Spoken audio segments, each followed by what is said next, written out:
Let's see this question. आपको यहाँ पे दिया हुआ है 3 isomers of A B and C. Molecular formula आपको दिया हुआ है C8H11N gives the following results. ठीक है, अब ए एंड सी आपको डाइट्राइजेशन से क्या मिल रहा है, पी और क्यू, और आपको मिल रहा है hydrolysis oxidation KMnO4 H plus से आर और एस प्रोडक्ट मिल रहा है। R as a lower boiling point then S. तो आपको इसमें पहचानना है कि यहाँ पे जो कंपाउंड है वो क्या है। एज इट इज आपको यहाँ पे जो बी प्रोडक्ट आपको मिलेगा उसकी यदि आप SO2Cl के साथ रिएक्शन करवाएंगे तो एल्कली इनसॉल्युबल प्रोडक्ट बनेगा। इससे ये इंडिकेशन हमें मिल रहा है कि यहाँ पे जो बी कंपाउंड है वो क्या होना चाहिए, जो आपका बी कंपाउंड है वो होना चाहिए 2 डिग्री अमीन। ठीक है, 2 डिग्री अमीन हमें यहाँ पे मिलना चाहिए। और आपको यहाँ पे रिएक्शन में क्या दिया हुआ है, रिएक्शन में आपको यहाँ दिया हुआ है, यहाँ पे आपको ए और बी और सी आइसोमर पहचानने हैं और इसका मॉलिक्यूलर फॉर्मूला आपको दिया हुआ है C8H11N। अब ऑप्शन से हमें पता लगा है कि एक बेंजीन रिंग तो इसमें होगा, मतलब DU इसका 4 होगा। तो यहाँ पे हम लोग देख लेते हैं इसका, यदि हम स्ट्रक्चर बनाना चाहें तो एक आइसोमरिक फॉर्म तो इसका ये बन सकता है, इसका जो एक आइसोमरिक फॉर्म है ये तो ये वाला बन सकता है CH2 CH3 और NH2। एक आइसोमरिक फॉर्म तो आपने ये बना दिया। एक आइसोमरिक फॉर्म आप इसका पेगा पोजिशन पे बना सकते हैं। ठीक है, CH2 CH3 और यहाँ पे आ जाएगा NH2। और एक आइसोमरिक फॉर्म आप इसका इस तरह से बना सकते हैं कि यहाँ पे आपने लगा दिया CH2 NH और CH3। ये 3 आइसोमरिक फॉर्म इसके बन सकते हैं। अब इसमें हमें पहचानना है 3 आइसोमरिक फॉर्म। ठीक है, यहाँ पे हमें 3 आइसोमरिक फॉर्म को पहचानना है, आइसोमरिक फॉर्म्स। ठीक है, तो ये हमारा क्वेश्चन है। अब सबसे पहले आपको दिया हुआ है ए और सी के एजोटाइजेशन से क्या बनेगा, पी और क्यू बनेगा। ठीक है, तो अब हमें पहचानना है कि जब आपको यहाँ पे क्या दिया हुआ है, NH2 दिया हुआ है ना, NH2 CH2 CH3, ये आपका कंपाउंड हो गया ए। और आगे आप इसका रिएक्शन करवा गए NaNO2 HCl के साथ, NaNO2 प्लस HCl के साथ, और ये रिएक्शन हो गया डाइड्राइजेशन। हाँ, डाइड्राइजेशन, ये कंपाउंड हो गया आपका ए।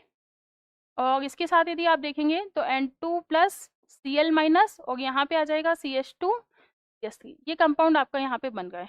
नेक्स्ट आप इसकी रिएक्शन किसके साथ करवा रहे हैं, नेक्स्ट आप इसकी रिएक्शन करवा रहे हैं हाइड्रोलिसिस करके ऑक्सीडेशन करवा रहे हैं KMnO4 की प्रेजेंस में। तो जब आप इसकी रिएक्शन करवाएंगे KMnO4 के साथ तो यहाँ पे क्या बनता है, COOH बनेगा। ठीक है, तो यहाँ पे क्या कंपाउंड बनता है, COOH बनता है। आप करवा रहे हैं यहाँ पे KMnO4 के साथ आपको दिया हुआ है प्लस H प्लस। ठीक है, प्लस H प्लस, और आपको दिया हुआ है H3O प्लस, मतलब हाइड्रोलिसिस। ठीक है, तो बेसिकली इसमें क्या बनेगा आपका, यहाँ पे बनना चाहिए OH और यहाँ पे आना चाहिए COOH। तो ये कौन सा कंपाउंड हो गया, ऑर्थो सैलिसिलिक एसिड।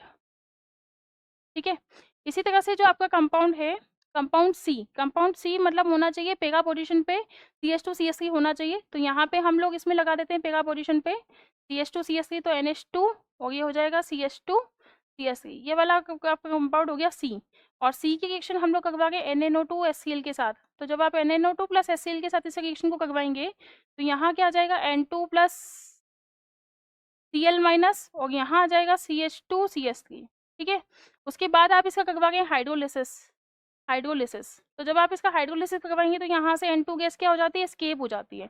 और यहाँ से जब N2 गैस क्या होगी, एस्केप होगी, तो इसमें हम लोग क्या लगाते हैं, NOH, और यहाँ पे आप लगाते हैं इसमें CH2 CH3। देन फिर बाद में आप इसे रिएक्शन करवाते हैं KMnO4 हीटिंग के साथ, KMnO4 H प्लस के साथ। तो KMnO4 H प्लस के साथ जब आप इस रिएक्शन को करवाते हैं तो यहाँ पे क्या बनता है, COOH।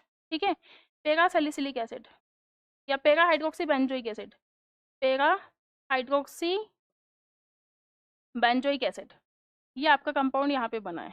ठीक है, पेरा हाइड्रोक्सी बेंजोइक एसिड। तो आपका ए और सी कंपाउंड तो यहाँ पे फिक्स हो गया। अब यहाँ पे आपको दिया हुआ है बी कंपाउंड।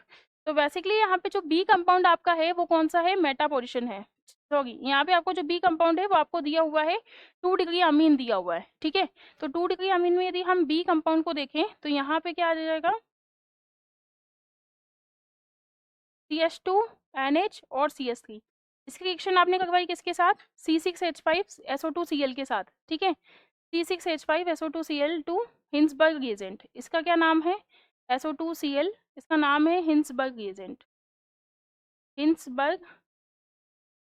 रिएजेंट, यहाँ पे क्या आंसर आना चाहिए इसका, जो ये 2 डिग्री अमीन है बेसिकली जो 2 डिग्री अमीन है इसकी रिएक्शन यदि हम लोग करवाएंगे तो इसके साथ क्या जुड़ेगा, पीएच। इसको हम लोग इस तरह से भी लिख सकते हैं ना, पीएच SO2Cl, और इस तरह से भी हम इसको लिख सकते हैं। तो पीएच एस, यहाँ पे क्या जुड़ जाएगा, एन, ठीक है, इस तरह से एन। और एन के साथ हमें क्या जोड़ना है, यहाँ पे एन के साथ हमें यहाँ पे जोड़ना है एन एम और CH2PH। यहाँ पे आपने जोड़ दिया एन एम और CH2PH, ठीक है। तो ये एक्वस NaOH में जो है बेंजीन सल्फोनामाइड, बेंजीन सल्फोनामाइड यहाँ पे बना है, ठीक है, सॉलिड सल्फोनामाइड कंपाउंड बना है। और ये क्या है, इनसॉल्यूबल है, इनसॉल्यूबल इन एक्वस NaOH, ठीक है, इन एक्वस NaOH।